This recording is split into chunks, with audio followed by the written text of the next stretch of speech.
نحمده ونصلي على رسوله الكريم اما بعد میرے محترم بھائی اور بزرگوں،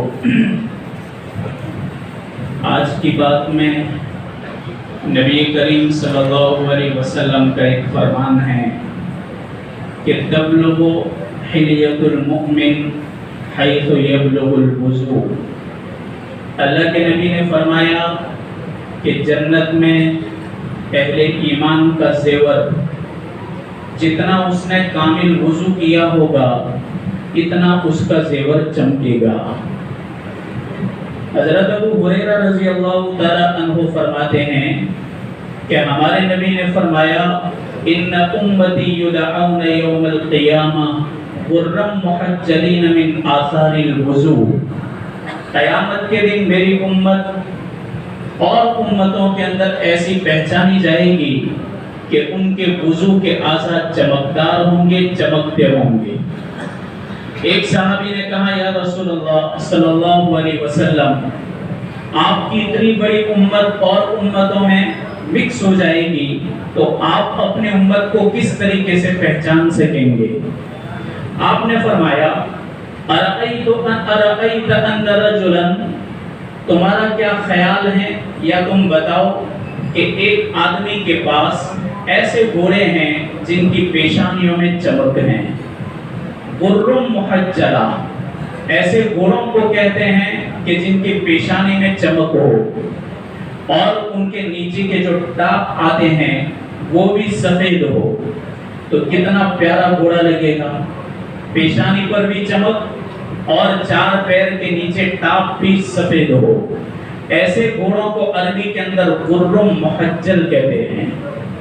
تو کسی آدمی کا ایک گھوڑا ایسا ہو کہ جس کی پیشانی پر چمک ہو اور چار پیر کے اندر چمک ہو، ایسے گھوڑے کو ان گھوڑوں کے اندر چھوڑ دیا جائے کہ دہمن دہمن، دو لفظ آتے ہیں حدیث کے اندر، انتہائی کالے کلر کے گھوڑوں کے اندر اس گھوڑے کو چھوڑ دیا جائے تو کیا یہ آدمی اپنے گھوڑے کو نہیں پہچان سکے گا؟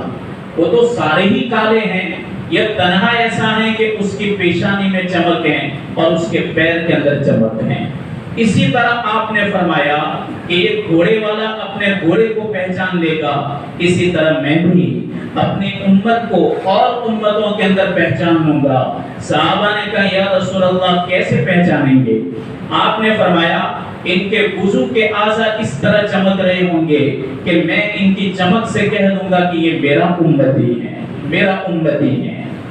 آپ نے فرمایا من استطاع منکم ان یطیل غرتہ فلیفعل، تم میں سے جو آدمی اپنی چمک کو بڑھانا چاہے تو چمک کو بڑھا لے۔ کیسے چمک بڑھائیں گے؟ اچھی طرح وضو کرے، ادب کے ساتھ، جیسے سنت طریقہ کے مطابق بتایا گیا اسی طرح کامل وضو کرے تو آپ نے فرمایا اتنے ہی اس کے اعضاء قیامت کے دن چمکتے ہوں گے۔ جنت کے اندر سب سے بہترین زیور جو مردوں کو پہنایا جائے گا وہ کنگن پہنائے جائیں گے۔ یہاں کنگن تو عورتیں پہنتی، لیکن قیامت کے دن جنت میں اللہ کنگن مردوں کو پہنائے گا۔ آپ نے فرمایا 3 قسم کے کنگن ہوں گے، سونا، چاندی اور لؤلؤ، بڑا قیمتی موتی ہوتا ہے، اس موتی کا کنگن مردوں کے ہاتھ کے اندر ڈالا جائے گا۔ امام حسن بصری فرماتے ہیں عورتوں کے مقابلے میں مردوں کو جو زیور پہنائے جائیں گے وہ عورتوں کے مقابلے میں زیادہ خوبصورت لگ رہے ہوں گے۔ اب وہ تو وہاں جا کے دیکھ لیں گے، یہاں ٹرائی مت کریو پہن کر کے کہ کنگن کیسے لگ رہے ہیں، وہ تو اللہ تعالیٰ پہنائیں گے جنت کے اندر، باقی کوئی ٹرائی نہ کرے کہ دیکھے تو صحیح تنہائی میں کیسا کنگن لگ رہا ہے۔ ہمارے نبی نے فرمایا جنت کے اندر فرشتوں کی ایک جماعت ہے، جیسے آپ نے فضائل اعمال میں سنا ہوگا کہ کئی فرشتے ایسے ہیں جب سے اللہ نے ان کو بنایا ہے اس وقت سے لے کر آج تک اور آج سے قیامت تک وہ تسبیح پڑھتے رہیں گے۔ کچھ فرشتے ایسے ہیں جو رکوع میں ہیں، وہ ہمیشہ رکوع ہی میں رہیں گے۔ کچھ فرشتے ایسے ہیں جو سجدوں کے اندر ہیں، وہ ہمیشہ سجدے میں رہیں گے۔ آپ نے فرمایا فرشتوں کی ایک جماعت ایسی ہیں اللہ نے ان کو جب سے بنایا ہے وہاں سے لے کر آج تک اور قیامت تک ان کو ایک ذمہ داری سونپی ہے کہ تم زیور بناتے رہو۔ آج تک وہ زیور بنا رہے ہیں اور قیامت تک زیور بناتے رہیں گے۔ اور اللہ تعالیٰ نے ان کو تعلیم دی ہے کہ اس کی ڈیزائن تم کیسے کرو گے، اس کا نقش کیسے کرو گے، اس کے اندر کلر کس طرح تم پاس کرو گے، بھرو گے۔ اللہ تعالیٰ نے ان کو تعلیم دی ہے۔ آپ نے فرمایا کہ صرف ایک کنگن، جنت کے مرد کا ایک کنگن اگر دنیا میں لٹکا دیا جائے تو چاندنی سورج کی روشنی بھی ماند پڑ جائے۔ اب تم کہو کہ وہ تو کس طرح پہنے گے، ہم تو سورج کے سامنے تو دیکھ بھی نہیں سکتے۔ 15 ارب مائل کی دوری پر ہے سورج، تب بھی ہماری آنکھ اس کو دیکھنے کی تاب نہیں لا سکتی۔ ہم اس کو لگاتار ایک پل جھپک بھی نہیں دیکھ سکتے، فوراً ہماری آنکھ بند ہو جاتی۔ تو ایسا کنگن جس کی چمک اتنی زیادہ ہو تو جنتی، اللہ تعالیٰ ایک تو نور الگ ہوتا ہے، الیکٹرک الگ ہوتا ہے، نور الگ ہے، لائٹ الگ ہے۔ نور ایسا نہیں ہوتا کہ جو ہمیں تکلیف دے، ہماری آنکھ کو تکلیف پہنچائے، اور ایک تو اللہ تعالیٰ جنت کے اندر وہ بدن عطا کرے گا کہ جنت کے زیور کی روشنی انسان برداشت کر لے گا۔ ہمارے نبی نے فرمایا جو آدمی دنیا میں رہ کر کے، جو عورت دنیا میں رہ کر کے طاقت رکھتی ہو کہ ہم سونا خرید کر کے پہن سکیں، چاندی خرید کر کے پہن سکیں، لیکن پھر بھی انہوں نے چھوڑ دیا اللہ کی رضا کے لیے۔ کتنی عورتیں ایسی ہوتی ہیں کہ جن کو زیورات کے اندر کوئی ذوق شوق نہیں ہوتا، بالکل نہیں ہوتا، اور خاص کر کے ہماری بوڑھی مائیں ہیں، ان کو تو اس زمانے میں جب ان کی جوانی کا عالم تھا اور ابھی ان کے دلوں کے اندر اس کی کوئی امنگ نہیں ہوتی۔ آپ نے فرمایا خرید سکنے کے باوجود اور پہن سکنے کے باوجود اگر کسی عورت نے سونے اور چاندی کو چھوڑ دیا، اللہ تعالیٰ ایسی عورت کو کہاں بلائے گا؟ حضیرۃ القدس، ایک جگہ کا نام ہے جنت کے اندر جہاں خالص فرشتے بیٹھتے ہیں۔ فرشتوں کے علاوہ کسی کو آنے کی وہاں پرمیشن نہیں ہے، فرشتوں کا اجتماع ہوتا ہے، اور فرشتوں کے لیے نور کے ممبر رکھے جاتے ہیں، فرشتوں کے لیے نور کی کرسیاں رکھی جاتی ہیں جہاں صرف فرشتے بیٹھتے ہیں۔ اللہ تعالیٰ ایسی عورتوں کو حضیرۃ القدس کے اندر بلائے گا، اور اللہ تبارک و تعالیٰ اپنے ہاتھ سے انہیں کنگن پہنائے گا۔ جس نے چھوڑ دیا صرف اللہ کی رضا کے خاطر، تاکہ اس کی محبت دل میں نہ آئے، دنیا کی محبت دل کے اندر نہ آئے۔ حالانکہ عورت کے لیے پہننا جائز ہے، حلال ہے، لیکن پھر بھی اللہ کی رضا کے لیے چھوڑ دیا، اللہ تبارک و تعالیٰ بہترین اعزاز دے گا قیامت کے دن۔ بنی اسرائیل کے ایک بادشاہ کا واقعہ آتا ہے، بہت بڑا بادشاہ، اس کی ایک لڑکی تھی، بڑی عبادت گزار تھی، حضرت موسیٰ علیہ السلام پر ایمان رکھتی تھی، حضرت موسیٰ علیہ السلام کی شریعت کی بڑی پابند تھی۔ جب وہ جوان ہو گئی، اس کے باپ نے سوچا کہ میری شہزادی ہے تو اس کا نکاح بھی کسی شہزادے سے کر دوں۔ ایک سے ایک شہزادوں کے رشتے آتے گئے، ہر ایک کا رشتہ اس کے باپ نے مسترد کر دیا، رد کر دیا۔ ایک بڑا خوبصورت شہزادہ تھا، اس کے اوپر اس کے باپ کی نگاہ لگ گئی کہ یہ میری بیٹی کے لائق ہے، لیکن جب اس کی بیٹی کو پوچھا کہ بیٹا میں تیرا رشتہ فلاں شہزادے سے کرنا چاہتا ہوں، تم راضی ہو؟ تو اس نے کہا اپنے ابا کو کہ ابا جان میرا کوئی ارادہ نہیں۔ کہا بیٹا تو جوان ہو گئی اور تو شادی کے قابل ہو گئی، اب تیرے باپ کی ذمہ داری ہے کہ تیری شادی کر دے۔ اس نے کہا شادی تو ضرور کروں گی، پر جہاں اللہ تبارک و تعالیٰ نے میرا رشتہ عرش کے اوپر طے کر دیا ہے وہی ہوگا، آپ اس کو بھی رد کر دو۔ تو اس کا بھی رد کر دیا۔ اس کے بعد پھر اس کے دربار کے اندر جو باندیاں تھیں، نوکرانیاں تھیں، ان کو اس نے کہا کہ میرے لیے ایسا لڑکا تلاش کرتے رہنا جو عبادت گزار ہو،